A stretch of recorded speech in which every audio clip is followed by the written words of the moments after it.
Hi friends, எல்லோரும் எப்படி இருக்கீங்க? நான் ரொம்ப நல்லா இருக்கேங்க. நேற்று ஈவினிங் பார்த்தீங்கன்னா, தம்பி வந்து ஏதாவது ஸ்நாக்ஸ் செஞ்சு கொடுங்கம்மா வீட்டில் அப்படின்னு சொல்லி கேட்டான். சரி, நம்ம வீட்டில் போய் பார்த்தா எல்லாம் நம்ம வீட்டில் இந்த பொருட்கள் எல்லாமே இருந்துச்சு. சரி, இதை வச்சு என்ன செய்யறதுன்னு யோசித்தேன். மிக்சர் செஞ்சிடலாம் அப்படின்னு சொல்லிட்டு தேவையான பொருட்கள்லாம் எடுத்து வச்சுருக்கேன். தேவையான பொருட்கள் என்னன்னு பார்த்தீங்கன்னா, இந்த ஒரு சேமியா பேக்கெட் தேவைப்படாது. இதில் கொஞ்சம் இருந்தால் போதும். உடச்ச கடலை, வேர்க்கடலை, கொஞ்சமாக பூண்டு, கருவேப்பிலை தட்டி வச்சுருக்கேன். அவல் வச்சுருக்கேங்க. நமக்கு தேவைன்னா முந்திரி, திராட்சை இதெல்லாம் கூட நம்ம வந்து ஃப்ரை பண்ணி எடுத்து வச்சுக்கலாம். இவ்வளோதாங்க இதுக்கு தேவையான பொருட்கள். நான் நேற்று இது மட்டும்தான் வச்சு செஞ்சேன். இந்த சேமியாவை வந்து நம்ம கொஞ்சம் ஆஃப் பாயில்டு வந்து வரணும். அதுக்காக நான் தண்ணி வச்சுருக்கேன். இந்த தண்ணியில் ஒரு சிட்டிகை உப்பும் கொஞ்சமாக எண்ணெய், குக்கிங் ஆயில் வந்து சேர்க்கணுங்க. அது நல்லா கொதி வந்ததும் இந்த சேமியாவை வந்து அதில் போட்டுட்டு ஒரு அரை வேக்காடு வந்தால் போதுங்க. ரொம்ப அப்படியே குழன்னு வேகக்கூடாது. ஒரு அரை வேக்காடு வந்ததுன்னா அதை எடுத்து நம்ம ஃபில்ட்ரு பண்ணிடணும். தண்ணி கொதிக்க ஆரம்பிச்சிருச்சு. நான் எண்ணெயும் அதில் சேர்த்துட்டேன். கொஞ்சமாக நான் தேவையான அளவுக்கு மட்டும் எடுத்திருக்கேன். உங்கள் வீட்டில் நிறைய ஆளுங்க இருக்காங்கன்னா நீங்கள் ஒரு பேக்கெட் ஃபுல்லாக எடுத்துக்கலாம். நம்ம வீட்டில் தம்பி மட்டும்தானே, அதனால் நான் வந்து கொஞ்சம் தான் சேர்த்தேன். நான் ஒரு கைப்பிடி அளவு தான் சேமியா சேர்த்துருக்கேன் பாருங்கள். இதுக்கு முன்னாடி நான் அவல் மிக்சர் செய்வேங்க. இதே பொருட்கள் தான், இதே ப்ராசஸ் தான். அவல் மிக்சர், இந்த சேமியா மட்டும்தான் இன்றைக்கி எக்ஸ்ட்ரா சேர்த்து சரி செஞ்சு பார்க்கலாம் அப்படின்னு சொல்லிவிட்டு நான் எடுத்திருக்கேன். இது இப்போ தான் நான் ஃபஸ்ட் டைம் ட்ரை பண்ணுறேன். அவல் மிக்சர் ரொம்ப சூப்பராக இருக்கும். அதில் நம்ம வந்து முந்திரி, திராட்சை இதெல்லாம் சேர்த்து நான் அவல் மிக்சர் செய்யும்போது ரொம்ப பார்க்கவே நல்லா ரிச்சாக தெரிகிற மாதிரி இருக்கும் அந்த மிக்சரு. நம்ம வீட்டில் செஞ்சோம் அப்படின்னு சொன்னாலே யாரும் நம்ப மாட்டாங்க. நம்ம ஆயில் விட்டுருக்கோம் இல்லைங்களா, அதனால் இது கொஞ்சம் அப்படியே உதிரியாக தான் இருக்கும். நான் வந்து ஒரு கடாயில் எண்ணெய் சேர்த்துருக்கேன் பாருங்கள். எண்ணெய் நல்லா பாயில்ட் ஆனதும் கொஞ்சம் சிம்மில் வச்சே நம்ம வந்து பொரிக்கலாம். நான் ஃபஸ்ட் டைம் சேமியாவில் ட்ரை பண்ணதுனால எனக்கு கொஞ்சம் ஒரு மாதிரி தான் இருந்துச்சு. கொஞ்சம் நல்லாவே ப்ரௌன் ஆன மாதிரி ஆயிடுச்சு எனக்கு.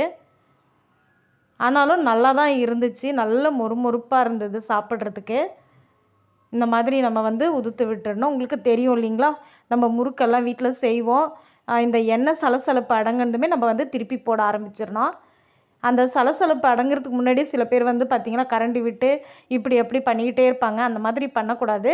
இந்த எண்ணெயோட அந்த இது அடங்குனதும் நம்ம வந்து திருப்பி போடணும். பாருங்கள், மிக்சர் கலருக்கு வந்துருச்சு. இதுதான் கொஞ்சமாக எனக்கு கலர் கொஞ்சம் சேஞ்ச் ஆயிடுச்சு. ஃபஸ்ட்டு ஒரு செட்டு நான் போட்டு எடுத்து வச்சுட்டேன்.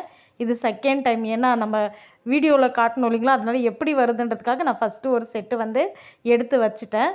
அவலில் வந்து செய்கிறது நான் வந்து அடிக்கடி செய்வேன். தம்பி ஏதாவது செஞ்சு கொடுங்கம்மான்னு கேட்டால் நான் இந்த மாதிரி செஞ்சு ஒரு டப்பாவில் எடுத்து வச்சுட்டா தம்பி வந்து சாப்பிட்டுக்குவாங்க. இவ்வளோதாங்க, ரொம்ப ஈஸி தான். நம்ம வீட்டில் இருக்கிற உடச்ச கடலை, வேர்க்கடலை, அவல் என்ன இருக்குதோ அதை வச்சு நம்ம செய்கிறதுங்க. இப்போ வந்து உடச்ச கடலை பார்த்திங்கன்னா நமக்கு வந்து பொட்டுக்கடலைன்னு கூட சொல்லுவாங்க. நாங்கள் வந்து உடச்ச கடலைன்னு சொல்லுவோம்.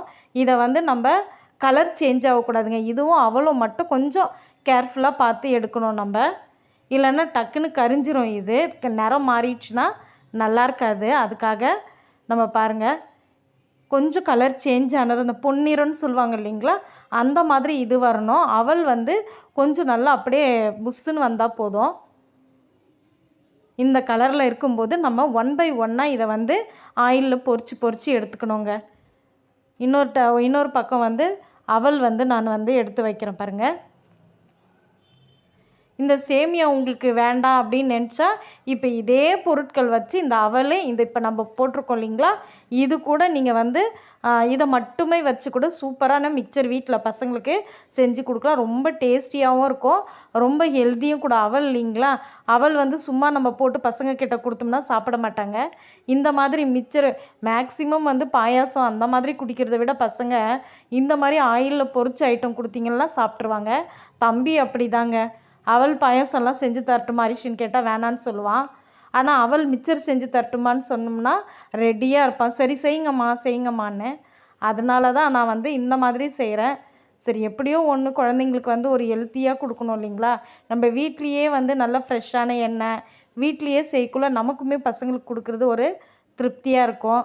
அதுக்காக தாங்க. இப்போ வேர்க்கடலை நம்ம வந்து பொரித்து அதே எண்ணெய் தான் பொரித்து எடுத்துக்க வேண்டியது தாங்க. கடைசியாக நம்ம வந்து நல்லா நச்சு வச்ச பூண்டும் கருவேப்பிலையும் போட்டு நல்லா வறுத்து எடுத்துக்கணும். அந்த கருவேப்பிலை வந்து மொறு மொறுன்னு உடச்சா உடையணும்.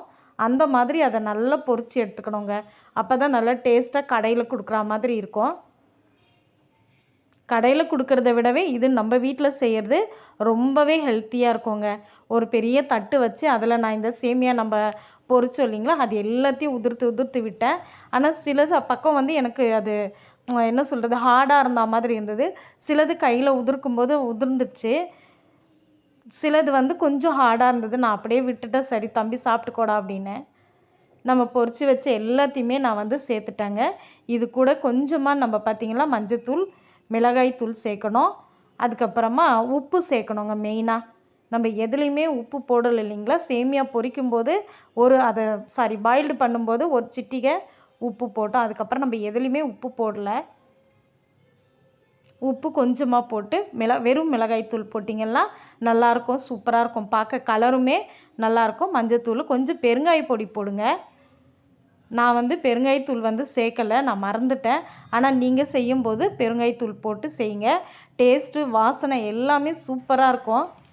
இதோடு வந்து நம்ம சுட சுட ஒரு டீ குடிக்கும்போது காரமாக மிக்சரும் சூடாக டீயும் குடிக்கும்போது சூப்பராக இருக்கும். நான் அவ்வளோவா காரமாக சாப்பிட மாட்டேங்க. தம்பிக்கு தான் ரொம்ப பிடிக்கும். தம்பியும் அவங்களும் காரமாக சாப்பிட்டா ரொம்ப இஷ்டம் அவங்களுக்கு. அதனால் நான் அவங்களுக்கு கொஞ்சம் எடுத்து வச்சுட்டு மற்றதை வந்து தம்பிக்கு கொடுத்துட்டேன். நம்ம வீட்லேயே சிம்பிளாக ஒரு 10 நிமிஷம் கூட ஆகாதுங்க. இப்போ இந்த சேமியா வந்து நம்ம பாயில் பண்ணோம் இல்லைங்களா, அது தேவையில்லைன்னா அதை ஸ்கிப் பண்ணிட்டீங்கன்னா ஒரு 10 நிமிஷம் கூட ஆகாது இந்த மிக்சர் நமக்கு வந்து ரெடி பண்ணுறதுக்கு. எல்லாத்தையும் எண்ணெயில் பொரித்து எடுத்து இந்த மாதிரி மிக்ஸ் பண்ணுறது தாங்க. எப்படி இருக்குது பாருங்கள் கலரு. நம்ம வீட்டில் செஞ்ச மிக்சர் தான் இது. பார்க்கவே அழகாக இருக்குது இல்லைங்களா. ரொம்ப நல்லாவும் டேஸ்ட்டும் சூப்பராக இருந்துச்சுங்க. இதோட எனக்கு வந்து நான் டீ வச்சு நேற்று சாயங்காலம் குடித்தேங்க. இதுதான் நேற்று நம்ம வீட்டில் செஞ்ச ஈவினிங் ஸ்நாக்ஸ். பிடிச்சிருந்தா லைக் பண்ணுங்கள்.